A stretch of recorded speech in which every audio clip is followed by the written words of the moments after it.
শেষ মুহূর্তের প্রস্তুতি।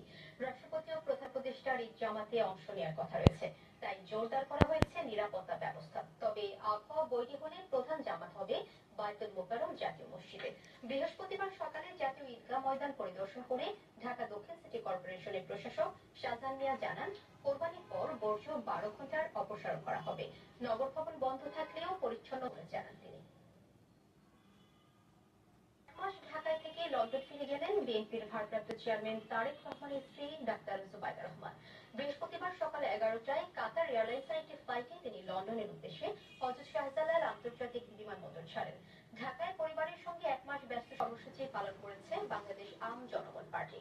বৃহস্পতিবার সকালে গাছ লাগাই পরিবেশ বাঁচাই এই স্লোগানকে সামনে রেখে ঢাকার স্যার সলিমুল্লাহ মেডিকেল কলেজ প্রাঙ্গণে শোভাযাত্রা ও গাছ রোপণ করে আম জনগণ পার্টির ঢাকা মহানগর। নাগরিকদের উপর ভ্রমণ নিষেধাজ্ঞা জারি করেছেন